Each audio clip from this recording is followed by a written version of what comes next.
It's April 2026 and you pay taxes. Your income is $60,000. Your federal tax bill is roughly $8,000. Now jump ahead 50 years. It's April 2076 and your child pays taxes. You don't know what their income will be. But you know one thing for certain. Their tax bill will be higher than yours, and that happens because of a bill being written today. The Iran war and the gunfire will stop one day. But the bill goes for 50 years. What you see in the news is this. War costs $1 billion per day.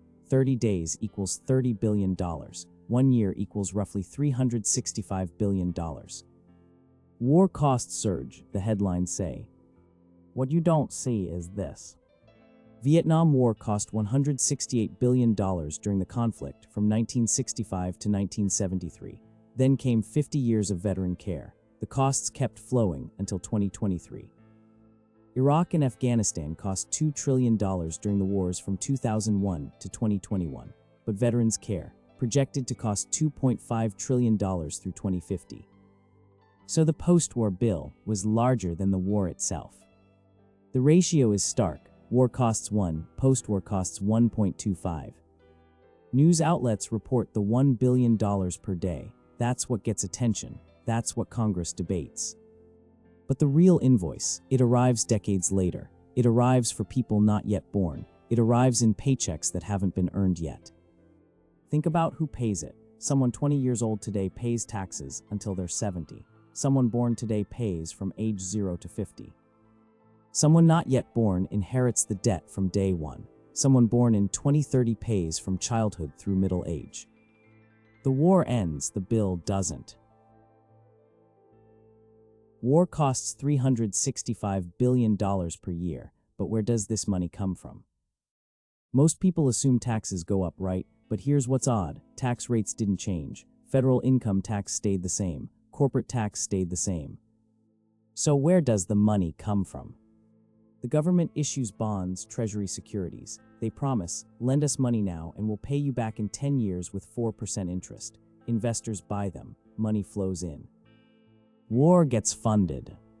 But then, 10 years later, the government has to repay. Not just $365 billion. They have to repay $365 billion plus 10 years of interest. That's roughly $511 billion. And if the government doesn't have that money, they issue new bonds. They borrow money to repay the old debt. Debt finances debt. The result, the obligation grows. Interest compounds. Your taxes, future taxes, your children's taxes start going toward paying interest instead of building schools or fixing roads. Here's an analogy. You buy a house for $300,000. You have no cash, so you take a 30-year mortgage at 4% interest. What do you actually pay? Not $300,000. You pay roughly $515,000. The interest costs almost as much as the house itself. War works the same way. Borrow $365 billion. Add 50 years of interest. The final bill isn't $365 billion. It's closer to $700 billion. The interest alone exceeds the original cost. War ends and soldiers come home. Bills stop, right? Wrong, that's actually when the bills accelerate. In Iraq and Afghanistan, 20 to 30% of returning soldiers developed PTSD, post-traumatic stress disorder. Nightmares plague them. Insomnia follows them. Panic attacks strike without warning. Depression settles in. Suicidal thoughts emerge. Treatment isn't short-term, it's lifelong. Therapy continues. Medication never stops. Rehabilitation becomes permanent. Ongoing care becomes the baseline. The average cost per veteran, $25,000 to $40,000 per year in VA medical expenses. Over 50 years, one veteran costs between $1.25 million and $2 million. Add physical disabilities to the equation. Amputations happen, traumatic brain injury occurs, hearing loss develops. These soldiers receive disability payments of $3,000 to $5,000 per month for life. That's $1.8 to $3 million per veteran. Now do the maths. If 10,000 to 500,000 soldiers return from an Iran war, and 20 to 30% have PTSD. That's 2,000 to 150,000 veterans. At $2 million per veteran, you're talking about $4 billion to $300 billion in just veteran healthcare. And that's before you add survivor benefits for those who don't come back. Spouse pensions arrive, children's education funds exist, family housing support continues. The costs multiply exponentially. Here's an analogy. You buy a car for $30,000. You think you're done spending. But then, gas for 10 years costs $20,000, insurance for 10 years costs $15,000, repairs for 10 years cost $10,000, parking for 10 years costs $5,000. Total expenses, $80,000. The car cost $30,000, but you spent nearly $80,000. The maintenance costs 2.7 times more than the purchase price. War operates identically. The conflict itself costs $365 billion, but the veterans' care costs $5 to $10 trillion more. The human cost exceeds the military cost by orders of magnitude. That $365 billion spent on war, what could it have been spent on instead? Infrastructure needs money desperately. Roads require repair. Bridges need reinforcement. Power grids need modernization. Broadband networks need expansion. Water systems need upgrading.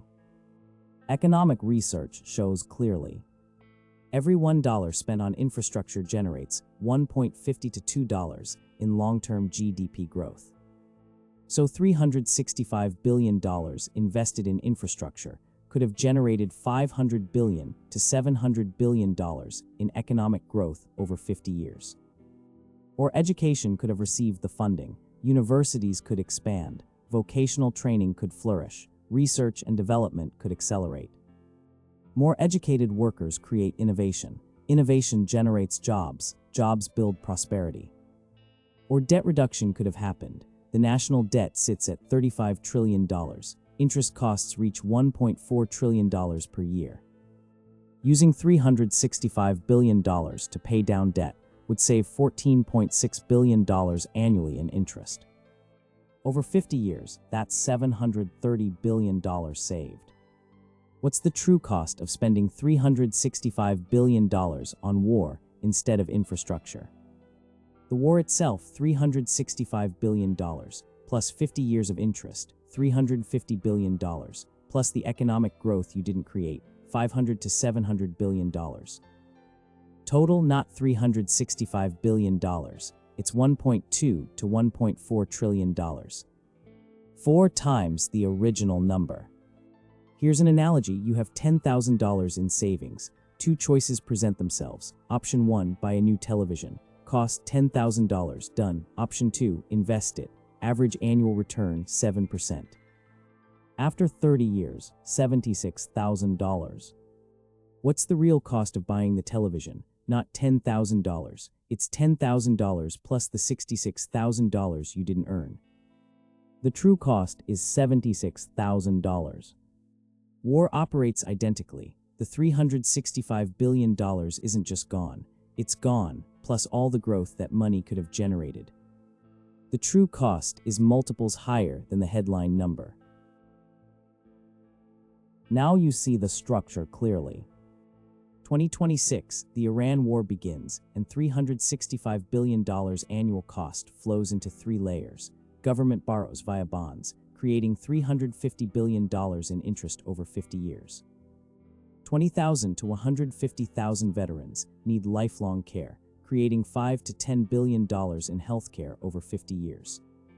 Infrastructure and growth get foregone, creating $500 to $700 billion in lost economic output over 50 years. This creates a total obligation. $1.2 to $1.5 trillion distributed across 50 years from 2026 to 2076, paid by 4 generations. 2026 taxpayers bear 10% of the burden. 2036 taxpayers bear 20%. 2046 taxpayers bear 30%. 2056 and beyond taxpayers bear 40%. Someone 30 years old in 2026 pays this bill until they're 80. Someone born in 2030 pays from childhood through middle age. Someone not yet born inherits everything from day one. The war ends in 5 years. The bill lasts 50 years. 4 generations carry the weight. Are we paying for a war or creating a 50-year invoice? It's April 2026 and gunfire erupts in Iran. It feels immediate. It feels like a choice happening right now. But it's not really happening now. It's a decision that reaches into 2076. It reaches into paychecks not yet earned. It reaches into lives not yet lived. The headlines say, war costs $1 billion per day. The reality is different. We're creating $50 billion per day in total obligations spread across 50 years. The war will end eventually. Your children will continue paying regardless. The bills written today arrive in 2036, then 2046, then 2056, then 2066. They arrive quietly and without fanfare, embedded in tax codes, hidden in budget adjustments, never labeled as Iran war, but as part of the baseline, the permanent structure of what government costs. 1 generation fights the war, 4 generations pay for it. That's the 50-year payment plan being written right now. In April 2026, on a day when nobody thinks about 2076,